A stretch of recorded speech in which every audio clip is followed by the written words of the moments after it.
Just pay it, Sam. You're the wallet. I'm the face. Don't embarrass me. My sister didn't even look up from her selfie video as she slid the $4,000 bill across the sticky table. My parents sat right next to her, nodding encouragingly, as if she'd just asked me to pass the salt. I looked at the bill more than my rent for 3 months, then I looked at them. I didn't argue. I didn't make a scene. I just tapped my card against the reader.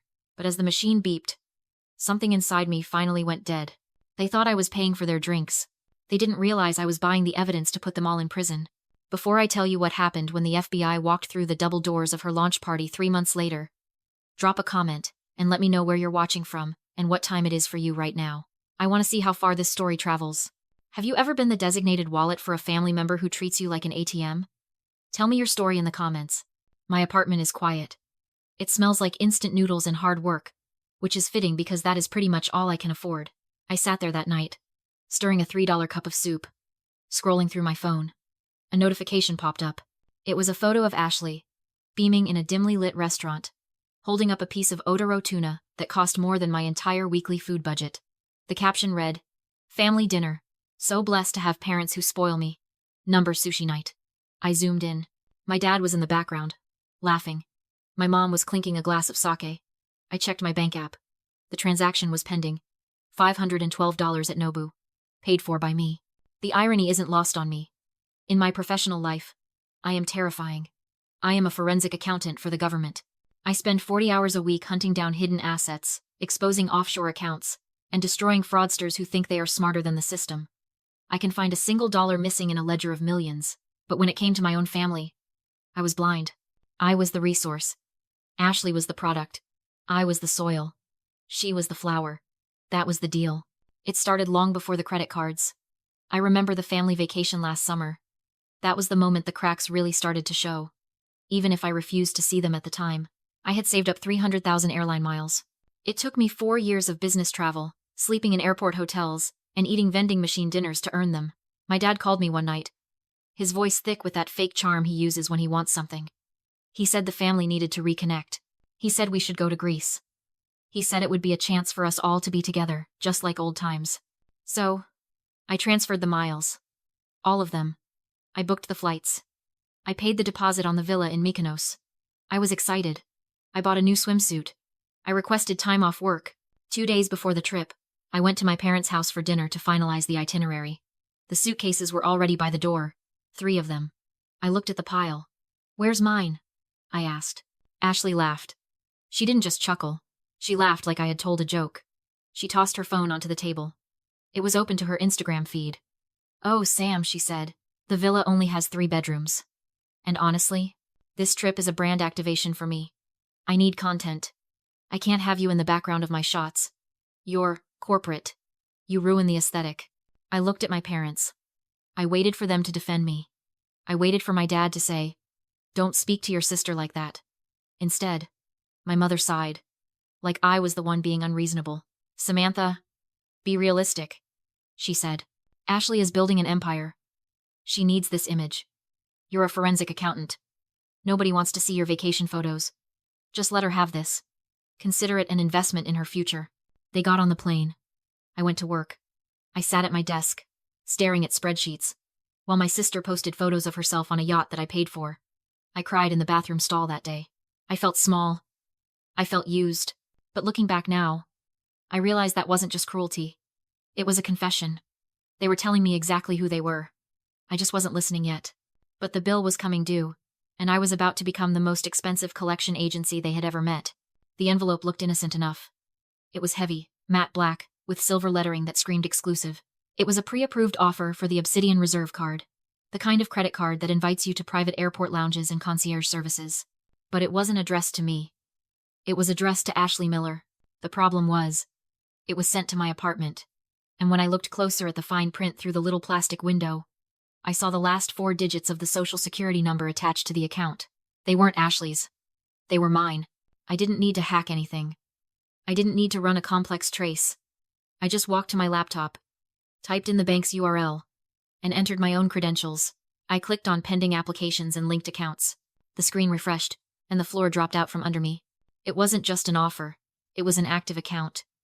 A secondary line of credit I had never opened, with an authorized user I had never approved. The balance stared back at me in bold red font. $58,400. I sat there, my hand covering my mouth, trying not to be sick. I scrolled through the transaction history. It was a diary of my sister's fake life. A $4,000 charge at a Chanel boutique listed as office supplies. A first-class flight to Milan listed as market research. A lease down payment on a BMW convertible listed as company vehicle. She wasn't just stealing from me. She was building an entire persona on my credit score. She was living a six-figure life, while I was clipping coupons for laundry detergent. My finger hovered over the report fraud button.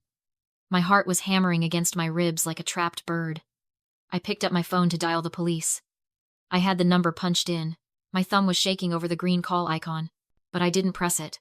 I froze because I heard my mother's voice in my head, as clear as if she were standing in the room. It was a memory from 2 years ago, when I refused to co-sign a loan for Ashley's first failed business venture.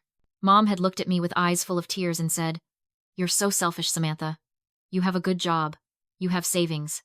Why do you hate seeing your sister succeed? Is it jealousy?" Jealousy. That was their weapon.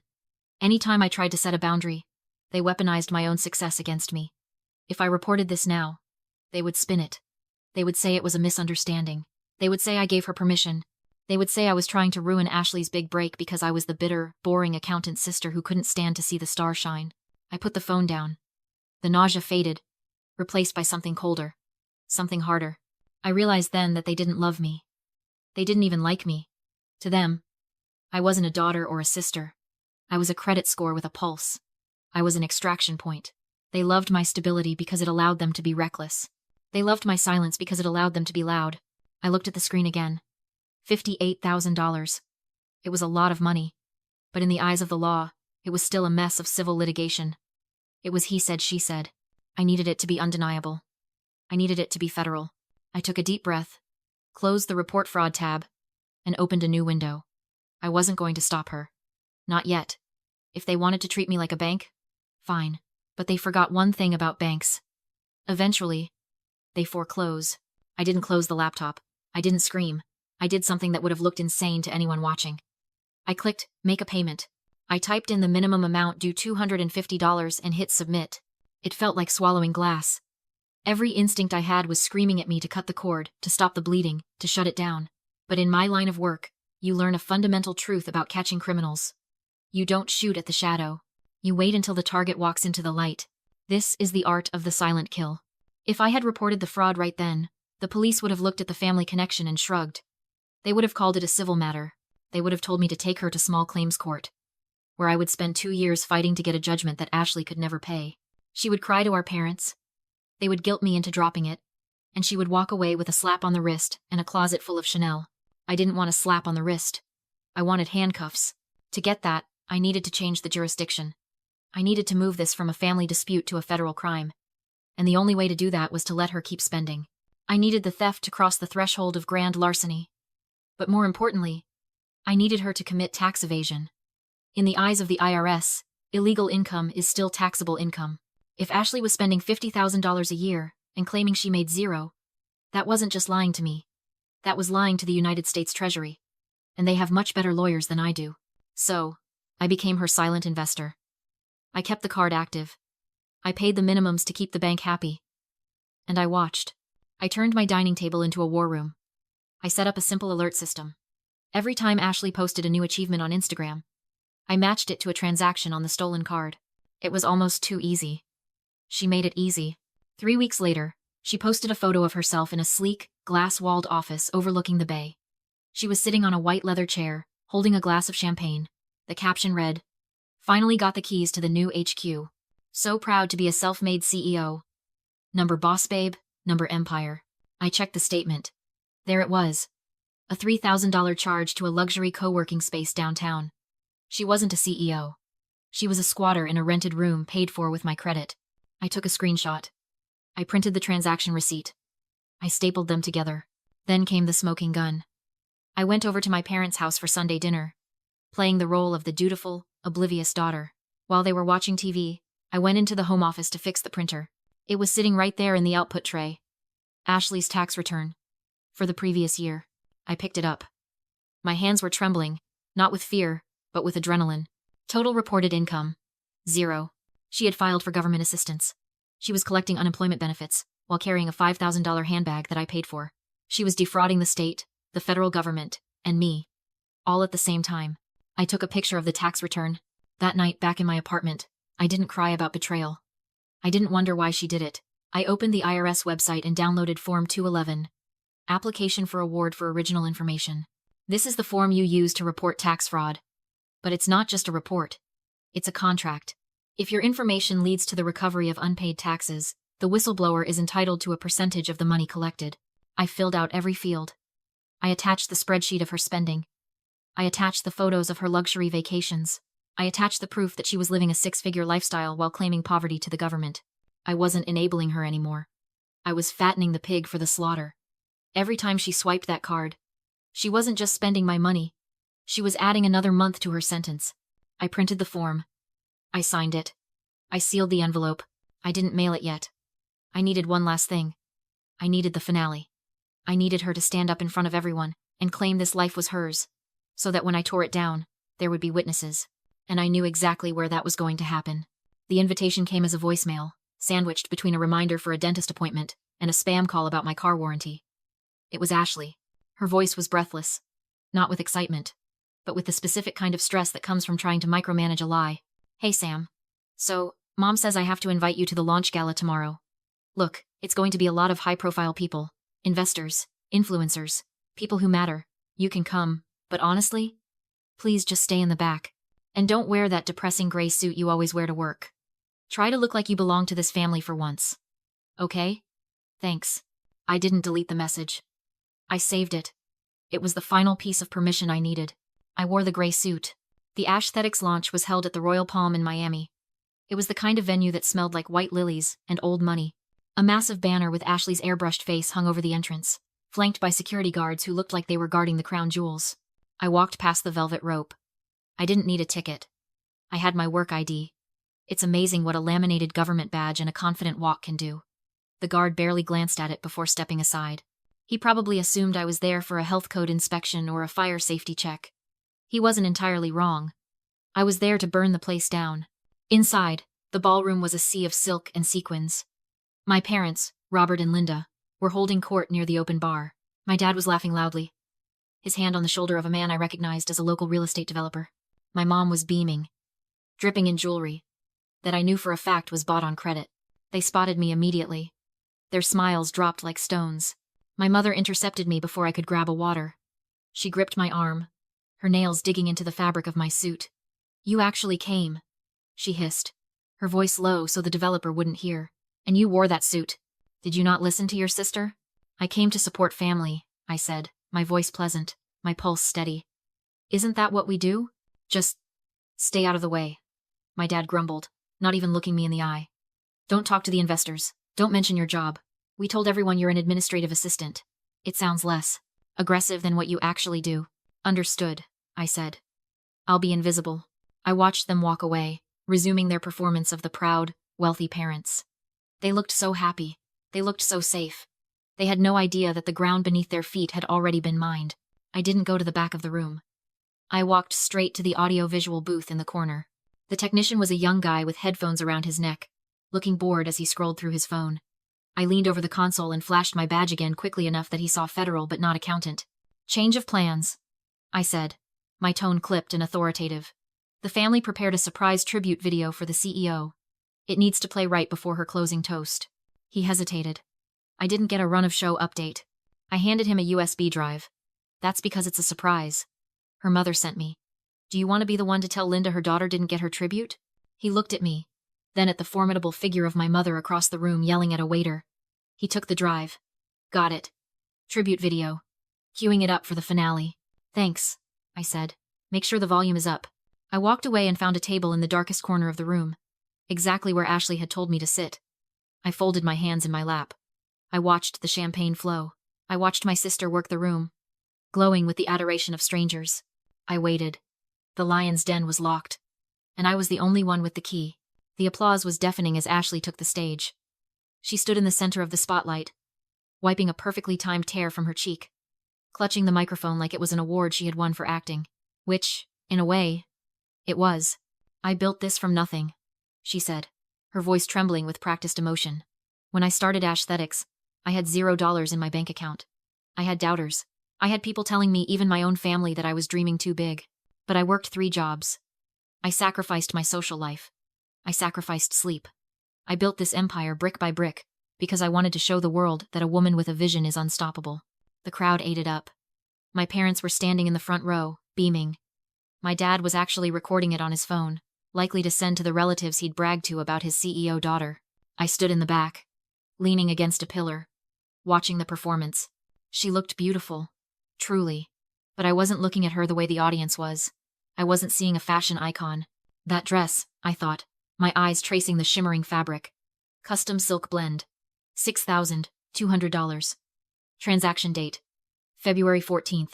She thinks it's couture. She doesn't realize she's wearing evidence. Every sequin is a data point in a forensic audit. Every thread is a line item in her federal indictment. The diamond earrings? $4,000. The shoes? $1,200. She isn't wearing an outfit. She's wearing a felony. I want to thank my parents, Ashley continued, gesturing to them, for believing in me when no one else did, for investing their retirement because they knew I was good for it. That was the trigger. The lie was so bold, so absolute, it almost commanded respect. Investing their retirement. They hadn't invested a dime. They had invested me. I looked up at the technician in the booth. He caught my eye. I gave a single, sharp nod. Ashley smiled, raising her glass. And now, a look back at the journey. The massive LED screen behind her flickered. The Aesthetics logo dissolved. The music, an inspirational pop anthem, cut out, abruptly. The room went dead silent. It wasn't a montage of baby photos. It wasn't a highlight reel of her hard work. Projected 20 feet high, crisp and undeniable, was a PDF.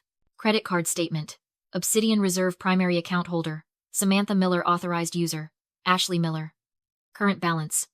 Minus $58,420.19. A murmur rippled through the crowd. It sounded like the low hum of a hive disturbed. Ashley turned around. She froze. Her glass slipped from her fingers and shattered on the stage, the sound exploding in the quiet room. "What is that?" she whispered, her voice amplified by the mic she forgot she was holding. "Turn it off. It's a glitch." The slide changed. On the left, Ashley's Instagram post from March. A photo of her in a high-rise corner office with the caption, "My new HQ. Finally bought the building. Number owner." On the right, an invoice from Executive Suites Rental. Billed to Samantha Miller credit card, ending in 4490. Status: disputed. Fraud. The murmur grew into a roar. Investors were putting on their glasses. My parents were staring at the screen, their mouths open, the blood draining from their faces so fast they looked like wax figures. The slide changed again. Department of the Treasury. Internal Revenue Service whistleblower claim number 2024 WUB B892 subject. Ashley Miller allegation. Tax evasion. Wire fraud. Ashley spun toward the booth, screaming now. "Cut the feed! Mom, make them stop!" I stepped out from the shadows. I walked down the center aisle. The crowd parted for me like the Red Sea. I didn't look at the guests. I kept my eyes locked on my sister. She saw me. The recognition hit her like a physical blow. She gripped the podium. "Sam? What are you doing? Fix this." I stopped at the edge of the stage. The room was so quiet you could hear the hum of the projector. "It's not a glitch, Ashley," I said. My voice wasn't loud, but it carried to every corner of the ballroom. "It's an audit." I saw the exact moment her reality fractured. The arrogance evaporated, replaced by the terrified realization of a child who just broke something they can't put back together. She looked at our parents for help, but they were paralyzed, staring at the screen that was currently broadcasting their complicity to every person they tried to impress. Then, the double doors at the back of the room swung open. It wasn't hotel security. It wasn't local police. 6 agents walked in wearing navy blue windbreakers with yellow lettering on the back. IRS. Criminal Investigation. Behind them were 2 uniformed officers. They didn't run. They didn't shout. They moved with the terrifying calm of people who have already done the paperwork. The lead agent walked straight to the stage. "Ashley Miller?" Ashley stumbled back, knocking over the podium. No, this is a mistake. My sister. She paid for it. It was a gift." "We have a federal warrant for your arrest," the agent said, his voice flat. "Wire fraud, aggravated identity theft, and tax evasion." He pulled out the handcuffs. The metal clicked. The sound was louder than any applause she had received that night. The investors were already leaving, phones out, calling their lawyers. The fans were live streaming the arrest. My mother let out a wail that sounded like an animal in a trap. I didn't watch them drag her off the stage. I watched the screen one last time, where my credit score was still projected in high definition. It was the most expensive presentation I'd ever paid for, and it was worth every penny. The chaos was immediate, but I felt like I was watching it through thick glass. My parents rushed toward me, not toward the daughter being read her Miranda rights, but toward the one they thought could still make the problem disappear. "Fix this," my dad shouted, grabbing my shoulder. His face was purple, veins bulging in his neck. "Tell them it was a misunderstanding. Tell them it was a gift. You're ruining this family." My mother was sobbing, clutching the sleeve of the nearest federal agent, who gently but firmly removed her hand. "She's just a baby," she wailed. "Samantha, tell them, stop this right now." I didn't yell back. I didn't cry. I reached into my clutch and pulled out a small, white rectangular card I'd been carrying for weeks. I pressed it into my father's hand. "This is the number for the public defender's office," I said. My voice was calm, almost bored. "Don't call me. I'm a witness for the prosecution." I turned and walked toward the exit. The humid Miami air hit me like a physical weight as I stepped onto the driveway, but it felt clean. Behind me, I heard a scuffle. I turned just in time to see Ashley, hands cuffed behind her back, trying to lunge away from the agents. "You ruined my life!" she screamed, her mascara running in black streaks down her face. "I hate you. You're jealous. You're nothing." I didn't flinch. I didn't respond. I just watched them load her into the back of an unmarked SUV. The flashing lights reflected off the sequins of her stolen dress. It was the only time she'd ever truly been the center of attention without having to pay for it. 6 months later, the dust settled. Ashley took a plea deal. Aggravated identity theft carries a mandatory minimum sentence. She's currently serving 3 years in a federal facility in Tallahassee. My parents spent their retirement savings on her legal defense, but it wasn't enough. Last week, the bank foreclosed on their house. They're living in a 1-bedroom apartment now, blaming the corrupt system for their downfall. As for me, I checked my mail yesterday. There was a standard government envelope from the U.S. Department of the Treasury. Inside was a check. The IRS whistleblower office pays out between 15 and 30% of the proceeds collected from tax fraud cases. Because Ashley had been laundering money and evading taxes on illegal income for nearly 2 years, the penalties and interest were substantial. I looked at the check. It was for $12,000. Not a fortune, but enough. Enough to replace my savings. Enough to book a real vacation. Enough to close the chapter. I deposited it via my phone, sitting on my balcony, drinking a glass of wine that I bought with my own money. They used to say I was just the wallet. They were right. But they forgot that the person holding the wallet decides when to open it and when to snap it shut forever. And now, the wallet is closed. If you believe that family doesn't justify theft, and that patience is the deadliest weapon, hit that subscribe button. Tell me in the comments, would you have reported her, or just canceled the card?